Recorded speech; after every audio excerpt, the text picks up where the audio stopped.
ছেলে সন্তান আছে দেশে, লেখাপড়া করাইতে পারে না অর্থের অভাবে। যদিও এই বিষয়টাও আমাদের সরকার একটু নজরে আনতো বাজেটে। আমি মনে করি যদি এই বাজেটের মধ্যে কিছু এই রিমিটেন্সদের জন্য কোনো একটা বরাদ্দ থাকে, সেটা আমাদের প্রবাসীদের অনেক উপকার হবে।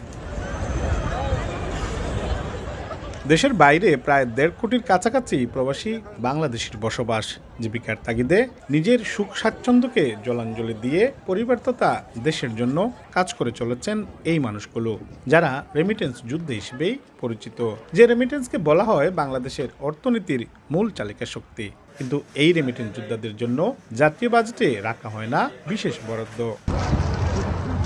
2024-25 অর্থবছরের বাংলাদেশের জাতীয় বাজেট প্রায় সন্নিকটে, আর তাই আবারও এই প্রশ্নটি সামনে এসেছে। আগামী বাজেটের জন্য প্রবাসীদের স্বার্থকে বিবেচনা করা হয়, সেই দাবি ফ্রান্সে বসবাসরত বাংলাদেশিদের।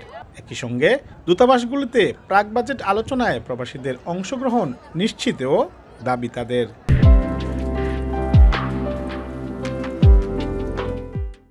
প্রবাসী মৃত্যুবরণ করে শুধু ফ্রান্স না, সারা বিশ্বের মধ্যে অবহেলিত তাদের লাশ পড়ে থাকে।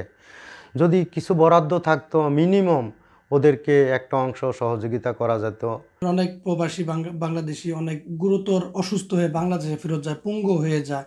তাদের উন্নত চিকিৎসার জন্য তাদের পর্যাপ্ত পরিমাণ টাকা থাকে না, সে অভাবে অনেক মানুষ মারা যায়। আমার সরকারের কাছে দাবি থাকবে এটাই, যে তারা যেন এই বাজেটে যেন প্রবাসীদের জন্য আলাদাভাবে একটি বরাদ্দ রাখে। বাংলাদেশ ব্যাংকের সূত্র মতে গেল বছর রেমিটেন্স এসেছে 2191 কোটি 57,60,000 ডলার, যা আগের বছর তুলনায় প্রায় 63 কোটি ডলারের বেশি। প্রবাসীদের কথা বিবেচনায় রেখে বাজেট কতটুকু প্রণয়ন করা হয় সেই প্রশ্ন রয়েই যায়। তবে এবারে বাজেট জন্য সত্যিকার অর্থেই প্রবাসী বান্ধব হয় সরকারের কাছে, এমন আবেদন রেমিটেন্স যোদ্ধাদের। মোহাম্মদ লুৎফুর রহমান বাবু, সময় সংবাদ, প্যারিস।